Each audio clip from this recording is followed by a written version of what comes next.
آیت نمبر 150. قل هلم شهداءكم الذين يشهدون ان اللہ حرم هذا. اب اللہ تعالیٰ اس آیت میں ہمیں بتائیں گے شرک اور بدعات کی تو کوئی دلیل ہی نہیں ہے، نہ شرک کی اور نہ بدعات کی. ٹھیک ہے؟ اگر ہم کہیں نا ہم شرک نہیں کر رہے تو بدعات سے تو خالی پھر ہم نہیں ہوں گے، کہیں نہ کہیں وہ تو ہو رہی ہے. اللہ تعالیٰ اب یہاں پر اس کی وضاحت کریں گے. کیا؟ کل حلما، حلما ہے اس میں فعال، اس کا مطلب ہوتا ہے حاضر کرو، لاؤ، پیش کرو.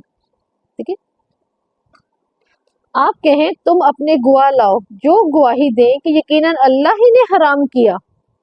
کیا حرام کیا؟ یہ جو حلال تھی نا اللہ نے حرام کی، لاؤ تم نے اللہ کی طرف منسوخ کی ہے بات کہ اللہ نے یہ چیزیں حرام کی ہیں جو کہ میری حرام نہیں ہے. حاضر کرو، دلیل لاؤ، پیش کرو. اب ہم نے اپنی زندگی میں بہت سی چیزیں ایسی ہوں گی جو اپنے اوپر حرام کر لی ہوں. ہم تو مسلمان ہیں، ہم تو مشرک نہیں ہیں. ٹھیک ہے؟ تو کیا حلما کے اندر اپنے آپ کو رکھیں اور سوچیں. ہم نے بہت سے کپڑے اوپر اپنے پہننا چھوڑ دیے، ہم نے بہت سی چیزیں استعمال کرنا چھوڑ دی، ہم نے بہت سی چیزیں کھانا چھوڑ دی، بہت سے جانور، بہت سی چیزیں ہم نے بھی چھوڑ دی ہوں گی. ہم نے یہ نہیں کرنا. تو کیا ذرا حلما کے اس فریم کے اندر دیکھیں، ہم اگر اللہ کے پیش کرو تو اس کے لیے کوئی دلیل ہے کہ اللہ تعالیٰ نے کہا تھا کالا کپڑا پہننا ہی نہیں ہے؟ اللہ تعالیٰ نے کیا کہا تھا کہ جب روزہ آئے یا پیریڈز آئے تم نے مہندی سرما لگانا ہی نہیں ہے نا؟ اللہ تعالیٰ نے کہا تھا کہ تم کچھ بھی پڑھو، کچھ بھی لاؤ، کہ میٹھا ہے وہ پھیکا ہے نمکین ہے وہ تمہاری عورتیں کھائیں گی مرد نہیں کھائیں گے. نہیں نا، ایسا کچھ بھی نہیں تھا. اللہ تعالیٰ نے حرام کیا ہے کہ اگر آپ نے کوئی اپنا وظیفہ مانا ہوا ہے تو جہاں فوتگی ہوگی اس گھر میں نہیں جانا. ٹھیک ہے؟ اگر آپ کو بچہ نہیں ہو رہا کسی اور کے ہاں بچہ آ گیا آپ نے وہاں نہیں جانا کیونکہ وہ صدق والا گھر ہے. وہ تو آج تک صدق کی بھی نہیں سمجھ آئی، چلے چھلے کا تو کہہ لیں. تو کیا ہے نا، یہ کیا اللہ نے حرام کیا؟ اللہ نے حرام نہیں کیا. اس کے علاوہ مجھے بتائیں اپنی لائف میں، بتائیے. یہاں پر آیت نمبر 150 میں اللہ تعالیٰ آپ کہہ رہے ہیں پھر اگر وہ گواہی دے دیں کہ رسول ان کی اتباع کرنے والوں کی کو اس بات کا حکم دیا جا رہا ہے کہ آپ گواہی دیں، آپ ان کے ساتھ گواہی نہ دیں. یہ کس چیز کی گواہیاں دیں جب جس بات کی دلیل ہی نہیں اور خود سے حلال حرام کیا ہے؟ اگر یہ اس چیز کی گواہی دیتے ہیں تو رسول آپ نے ان کے ساتھ گواہی نہیں دینی، آپ نے نہیں کہنا ایسا ہے. وَلَا تَتَّبِعْ أَهْوَاءَ الَّذِينَ كَذَّبُوا بِآيَاتِنَا، اور نہ ان کی خواہشات کی پیروی کریں جن لوگوں نے ہماری آیات کو جھٹلایا. آج ہمیں لگتا ہے اچھا کچھ دیر کے لیے اس محفل میں بیٹھ جائیں، چلے پھر کیا ہوا، دنیا تو کرتی ہے، مزہ آ رہا ہے تھوڑی دیر، ہے نا، چلے اگر وہ کر رہے ہیں تو ہم بھی کر لیتے ہیں. یہ ان کی وہ خواہشات ہیں جو دلیل پر نہیں تھی. ہم نے ساتھ ایڈ ہو کر، ہم نے ساتھ اپنا حصہ ملا کر کیا کر لیا؟ اللہ تعالیٰ کہہ رہے ہیں گواہی بنا لی.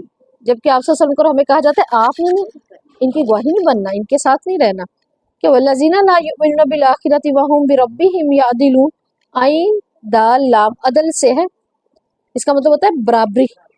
کہ تو جو آخرت پر ایمان نہیں رکھتے اور دوسروں کو اپنے رب کے برابر قرار دیتے ہیں، یعنی اللہ کے ساتھ اوروں کو کھڑا کر دیتے ہیں. اب اللہ کے ساتھ اوروں کو ہم کیسے کھڑا کر سکتے ہیں؟ ہر وہ چیز جو اللہ پوری کر سکتا ہے نا اس کی امید کسی اور سے، برابری کر دی. تو یہاں دیکھیں ایک بات معلوم ہو رہی ہے، دین اسلام میں قانون سازی میں اللہ تعالیٰ کے ساتھ کسی اور کو شریک کرنے کی کیا حیثیت ہے؟ ظلم کی حیثیت ہے، شرک کسی حیثیت ہے.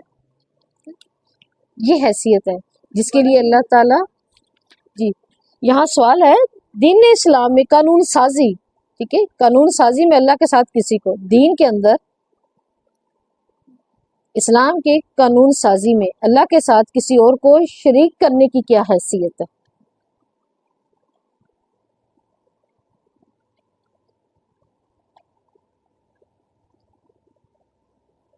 کسی اور کو اسلام میں قانون سازی کا حق دینا یہ شرک ہے.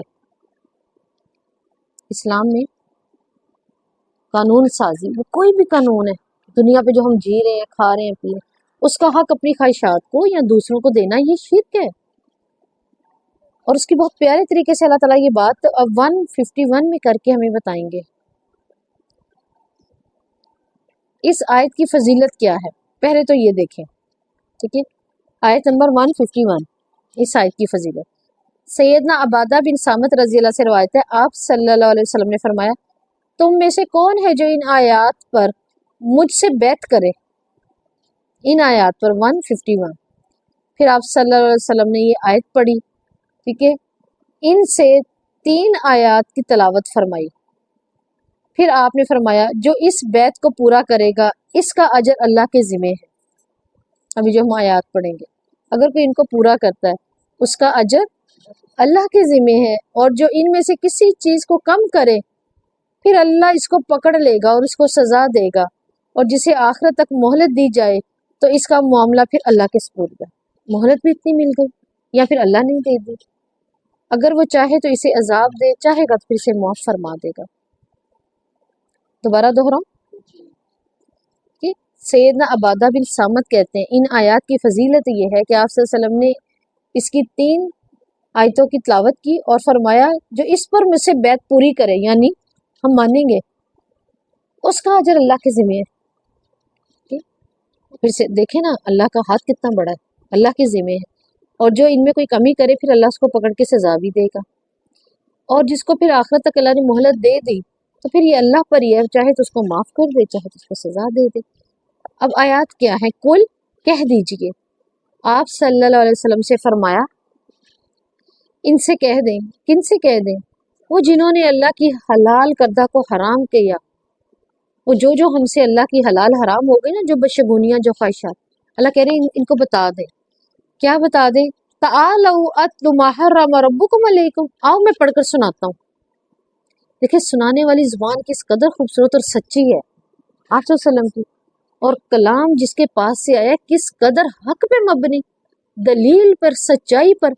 آؤ میں پڑھ کر سناؤں جو تمہارے رب نے تم پر حرام کی ہے، وہ حرام نہیں ہے جو میں اور آپ کر کے بیٹھی ہوئی ہیں۔ ٹھیک ہے؟ اب کیا یعنی آؤ میں اللہ کی وحی کے ذریعے بتاتا ہوں کہ اللہ نے کیا کون سی چیزیں ہیں جو کھانے پینے، قول و افعال میں تم پر حرام ہے۔ ٹھیک ہے؟ اب یہاں ایک سوال ہے، اللہ تعالیٰ نے انسانوں پر کیا چیزیں حرام ٹھہرائی ہیں، یعنی وہ ان کے کس قسم کی پابندیاں چاہتے ہیں؟ اللہ نے انسانوں پر کیا حرام چیزیں کی ہیں، وہ ان سے کس قسم کی پابندیاں چاہتے ہیں؟ ساتھ ساتھ آپ کو سوال کرواتی جاؤں گی تاکہ آپ کو یہ سوال یاد ہو۔ جب آپ یہ سوال لکھ رہے ہوتے ہیں نا، ان سوالوں کو کسی چیز سے نا ہائی لائٹ کر لیا کرو کہ یہ سوال ہیں سارے، کہ بعد میں پیپر سے ایک دن پہلے ہم دیکھیں لفظی ترجمہ، اور صرف ان سوال کو ہم ایک دفعہ دہرا لیں، جس کے پاس نہیں ہوں گے انہیں کریں۔ ٹھیک ہے؟ اللہ تعالیٰ کے ساتھ کسی کو شریک ٹھہرانا حرام قرار دیا گیا ہے۔ والدین کے ساتھ نافرمانی، اس کو حرام قرار دیا گیا۔ اولاد کا قتل حرام قرار ہے۔ بے حیائی کے قریب نہ جاؤ، چلے گے تو حرام ہے۔ قتل حرام ہے۔ یتیم کا مال کھانا حرام ہے۔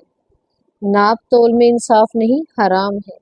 انصاف کی بات کہنا اگرچہ رشتہ داری پر ہی پڑ جائے، ٹھیک ہے، نہ کی تو یہ بھی حرام ہے۔ اللہ کے عہد کو پورا کرنا، اور اگر بد عہدی ہو گئی تو حرام ہے۔ یہ ہے۔ اب دیکھیں اللہ تعالیٰ کی عائد کردہ پابندیوں سے انسان کو فائدہ کیا ہوگا؟ یہ تو وہ تھا نا کہ یعنی یہ حرام ٹھہرائی ہیں، یعنی ان کی پابندیاں کس قسم کی ہیں؟ پابندیاں تو یہ تھی جو میں نے بتا دی۔ اب ان کا فائدہ کیا ہوگا؟ ان پابندیوں کا فائدہ یہ ہوگا، ہاں، اور توحید کی روشنی ملتی۔ سب سے بڑا فائدہ انسان کو یہ ہوتا ہے، ہمیشہ اس کو توحید کی روشنی ملنے لگتی ہے، اس کے اندر ایک کانفیڈنس، ایک سپارک اٹھتا ہے، پھر وہ اپنی بات اور دلیل میں اتنا وزنی ہوتا ہے، مانتے ہیں پھر دلیل سے ہے نا، اور توحید کی روشنی میں مل چکی ہے، تو پھر ان کے اجتماعی رابطے بھی مضبوط ہوتے ہیں کہ توحید کی روشنی پر چل رہے ہیں۔ وہ پابندیوں سے پھر ایک ایسا معاشرہ سامنے آ جاتا ہے، ان پابندیوں سے فائدے میں پھر ایسا معاشرہ سامنے آتا ہے جس کے حقوق ادا ہوتے ہیں، ایک دوسرے کا حق دیا جا رہا ہوتا ہے۔ اب یہ سارا حق اللہ کے سوا کسی اور کو چلا جاتا تو پھر تو یہاں مخلوق کا بھی نقصان تھا۔ مخلوق کا بھی نقصان تھا نا.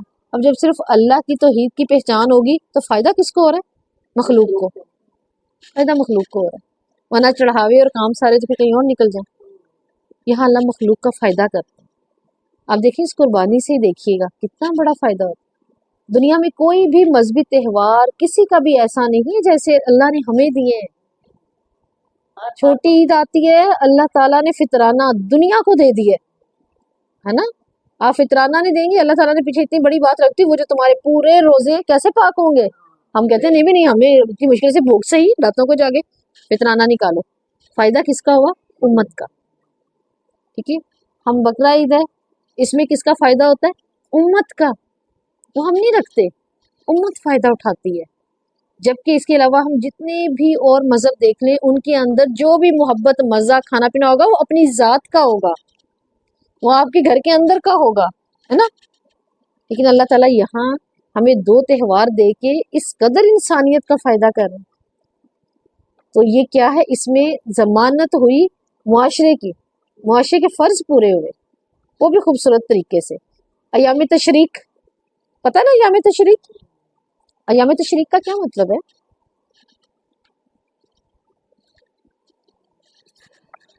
حج کے بعد قربانی کے 3 دن ہوتے ہیں. حج کے بعد 11 12 13 شیطان کو بکریاں ماری جاتی ہیں.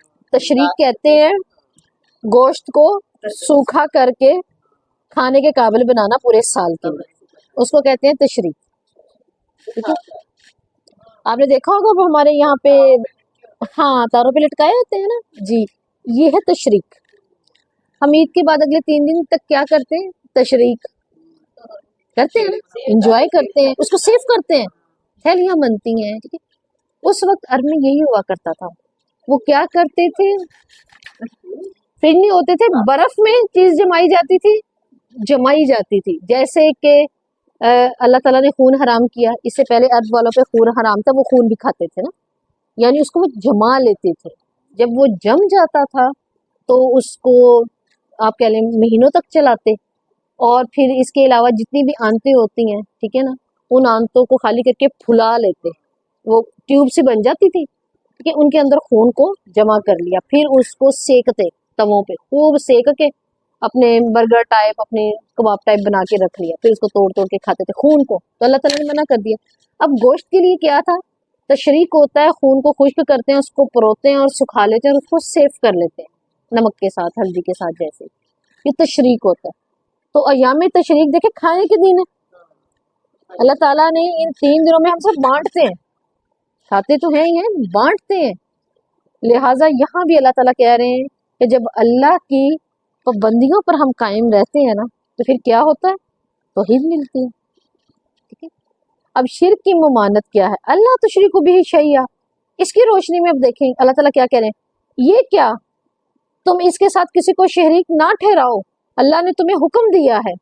اب جب اللہ تعالیٰ کوئی بات کرتے ہیں تو وہ حکم ہے. اب اللہ ہمیں کیا حکم دے رہے ہیں؟ جب بندہ ہر قسم کا شرک چھوڑ دیتا ہے تو اپنے احوال میں موجد اور مخلص اللہ کا بندہ بن جاتا ہے. اللہ تعالیٰ یہ کہہ رہے ہیں چھوڑ دو. کیا فائدہ ہوگا؟ جب تم شرک چھوڑو گے تمہارا ماحول ایسے بنے گا کہ تم ایک موحد نظر آؤ گے. آج بھی دیکھنا ایک ایک موحد کتنا بھاری ہوتا ہے، سب کو ٹینشن ہوتی ہے ایک موحد کی. یہ تو یہ بھی نہیں مانتا، یہ تو یہ بھی نہیں مانتا، بس ایک اللہ ہے نا، موحد ہے نا. اللہ تعالیٰ کہہ رہے ہیں اس کا فائدہ اس کو کیا ہوتا ہے؟ وہ خالص اللہ کا بن کے رہ جاتا ہے. اللہ تعالیٰ ہمیں توحید کی نا روشنی نصیب فرمائے. دعا کریں ان دنوں میں اللہ تعالیٰ مجھے موحد بنا دے، مجھے اہل توحید بنا دے، مجھے اہل سنت بنا دے، ہے نا. تو ابن مسعود رضی اللہ کی روایت ہے، ایک شخص نے آپ صلی اللہ علیہ وسلم سے کہا یا رسول اللہ صلی اللہ علیہ وسلم، اللہ کے نزدیک سب سے بڑا گناہ کیا ہے؟ اللہ کے نزدیک سب سے بڑا. آپ نے فرمایا یہ کہ تو کسی کو اللہ کا مثل قرار دے دے. ٹھیک ہے نا. تو سائل نے کہا اس کے بعد؟ آپ نے فرمایا اس اندیشے سے اولاد کو قتل کر دے کہ کیا وہ تیرے ساتھ بیٹھ کے کھائیں گے.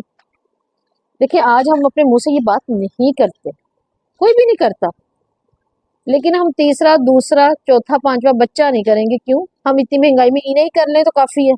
تو یہ کیا قول ہے؟ یہ کیا قول ہے؟ یہ بھی تو وہی ہے نا، یہ بھی وہی قول ہے. انہیں کی تربیت ہو جائے، انہیں کی ہو جائے. بہت یہاں ایک صاف سی بات ہوتی ہے، اب جو ماحول چل رہا ہے، جو وقت چل رہا ہے، اس میں تو 2 بچوں کو پالنا بہت مشکل ہے، جبکہ اللہ تعالیٰ کے ساتھ میں کیا توجہ دلا رہے، میں ان کو دے رہا تھا، میں تمہیں بھی دے رہا تھا، آنے والے کو میں دوں گا۔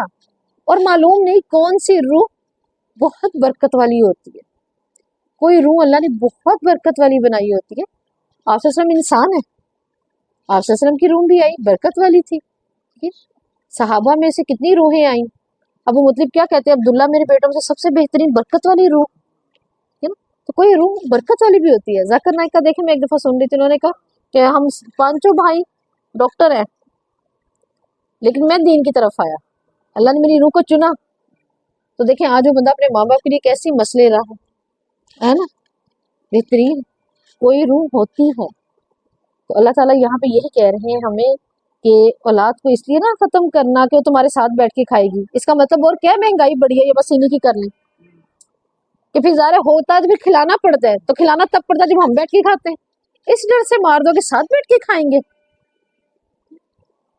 پھر سیدنا عبداللہ بیان کرتے ہیں، آپ صلی اللہ علیہ وسلم نے فرمایا جو شخص اس حال میں فوت ہوا کہ وہ اللہ تعالیٰ کے ساتھ شرک کرتا تھا تو وہ آگ میں ہی جائے گا، اس حال میں فوت ہوا۔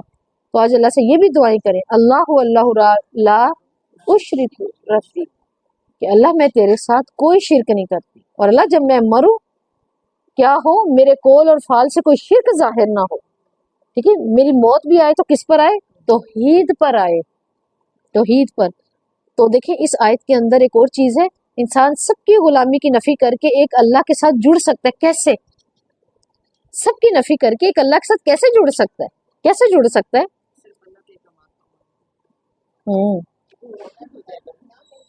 اچھا، اور آپ بتائیے سامنے،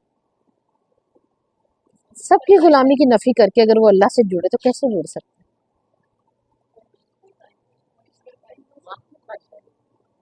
ہے؟ جی، اور انسان سب کی نفی کر کے اللہ تعالیٰ کی بڑائی اور آپ بالکل ٹھیک ہے، انسان کیا کرے، سب سے اپنی امیدیں توڑ کے ایک تو اللہ سے باندھے، دوسرا وہ اعتماد کے قابل اللہ کے سوا کسی کو نہ سمجھے۔ یہی بات میں نے ابھی آپ سے کی تھی، ہمیں اپنی اولاد کو سکھانا نہیں آیا ابھی تک کہ اعتماد ہماری زندگی پر نہیں ہے، ٹھیک ہے؟ ہم نے تو اپنے بچوں کو اتنا اپنے ساتھ ممی ڈیڈی کر لیے، اتنا کہ وہاں اپنے سسرال میں بھی بیٹھے ہوئے وہ گھر پہ ماں کو فون کر کے کہ میری اتنی طبیعت خراب ہے، میں تو صبح سے بہرحال کمرے سے نکل، مجھے بتائیں میں کیا کروں، ہے نا؟ اب اعتماد تو کٹ گیا نا سب سے، ایک ماں پر آ گیا، اور کسی کا اعتماد خراب بھی ہو گیا، یہ صبح کمرے سے نہیں نکلی صبح، ٹھیک ہے؟ ہمیں پتا ہوتا تو ہم کچھ کرتے، ہم بتاتے، ٹھیک ہے؟ ٹھیک ہے؟ تو کیا کہ سب سے اعتماد کاٹ کے نا سب سے پہلے تو کیا کرے، اللہ تعالیٰ اعتماد۔ آج نا اللہ تعالیٰ سے یہ دعا کرنی ہے آپ نے اور میں نے جا کے کہ اللہ تعالیٰ ہماری اولاد کا دل اپنے سے جوڑ دے، تو زندہ جاوید ہے نا، مجھے تو موت ہے۔ کائنات میں کتنی ایسی چیزیں جن کی زندگی بہت زیادہ ہے، ہم تو اتنے عاجز اور کمزور ہیں، اتنے ناقص ہیں، ہم مر جاتے ہیں، ہمارے پہلے کے درخت کھڑے رہتے ہیں، ہمارے بعد وہ کھڑے رہیں گے، 100 سال کے بھی کھڑے ہیں، پھل دے رہے ہیں، ہم سے جوان ہیں۔ تو کہاں اعتماد کہاں ہو؟ اللہ پر، کہ اللہ میں نے نہیں رہنا، اللہ تو نے ان کی مدد کرنی ہے، ان کو جوڑ لے۔ آپ صلی اللہ علیہ وسلم نے کیا کیا تھا؟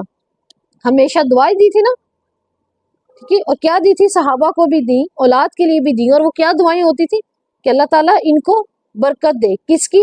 قرآن کی تعویل کی، ٹھیک ہے؟ ان کو قرآن کی تفسیر سکھا دے، ان کو پانی کی برکت دے، ان کو گوشت کی برکت دے، ان کو مال کی برکت دے، انہیں علم کی برکت دے، انہیں فقہ کی برکت دے، انہیں ایسی زمین پہ اتار جو برکت والی ہو۔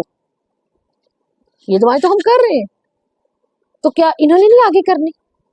ہماری تو قبول ہوں گی، ٹھیک ہے؟ حنا نے ایک دفعہ کہا تھا نا، حضرت مریم کی والدہ نے، اللہ تعالیٰ میں اس کو اور اس کی اولاد کو شیطان کی شر سے بچاتی ہوں اور تیری حفاظت میں دیتی ہوں۔ کہاں بیٹی جوان ہوئی، کہاں جا کے فرشتہ پاس آیا اور کہتا بیٹا ہونے والے، ٹھیک ہے نا؟ تو آ کے بھی وہ کھڑا ہی ہوا ہے فرشتہ، تو کیا کہتی ہیں؟ میں رحمان کی پناہ چاہتی ہوں، ٹھیک ہے نا؟ الرحمن تقیہ، میں نے تو رحمان کی پناہ لی، تو کون آ گیا مرد میرے سامنے؟ کہتا میں فرشتہ ہوں۔ ماں نے دعا تب کی تھی، بیٹی نے دیکھے آگے سے کیا دعا کی ہے نا کہ اللہ میں شیطان سے بچاتی ہوں، یہ برائی میں بھی نہ جائے، شیطان کے ہر معاملے سے بچاتی ہوں۔ اور ایک وقت آیا بیٹی نے وہ چیز رپیٹ کی ہے، اس نے کہا میں رحمان کی پناہ مانگتی ہوں، میرے قریب نہ آئی۔ تو ہماری دعائیں تو قبول ہوں گی، لیکن ان کو نہیں کچھ سکھانا۔ آج ہم کہہ رہے ہیں بچوں دعا کر لو، کیا دعا کریں؟ آپ کر دیں نا، آپ کر لیں۔ مجھے یاد ہے ہم کعبے کے پاس بیٹھے ہوتے تھے نا، میں اپنی چھوٹی بیٹی سے کہتی ہوں بیٹی دعا کرو، سامنے دیکھو دعا کر تو لی، اور کتنی کریں، تو کتنی کریں ہے نا، جبکہ وہ وقت ہی دعاؤں کا ہے، کہ پہلے سے تھکے ہوئے ہے نا۔ ہمیں ان کو سکھایا نہیں ہے، میں سچ بتاؤں سفر میں ان کو پریکٹس نہیں کروائی۔ ہاں کثرت سے نا بولا کریں، دیکھیں سفر میں قبول ہوتی ہے نا، کیا ہم گھروں سے نہیں نکلتے، ہم گاڑیوں میں، رکشوں میں، بائک میں، ہم ہر جگہ آ جا رہے ہیں، سفر میں قبول ہوتی ہے۔ اپنے بچوں کو کہا کریں دعائیں کرو اونچی اونچی، میں دعائیں سننا چاہتی ہوں، دعا کرو بس دعا کرو، نہیں تو سامنے لگا لے، ان کو دعا کرنا آ جائے، دعا کرنا ہی آ جائے ان کو۔ تو کوشش یہ کریں، آج میری ہے انشاءاللہ تعالیٰ کہ میں کچھ دعائیں حدیث کی نکال کے نا تو ان کو ریکارڈ کر کے نا آج بھیجوں آپ لوگوں کو چینل پہ، کچھ جو آپ صلی اللہ علیہ وسلم کی تھی خاص انہوں نے کی تھی، کیونکہ ہمیں بعض اوقات لگتا ہے ہم کیا دعا کریں، تو کچھ ایسی خاص دعائیں جو آپ صلی اللہ علیہ وسلم کے نام لے کے کی گئی، اللہ کے نام لے کر، تو میں انہیں ریکارڈ کر کے بھیجوں گی، چلیں بچوں سے کہ ان کو سن کے ہی کر لیں، آپ سامنے رکھ کے کر لیں۔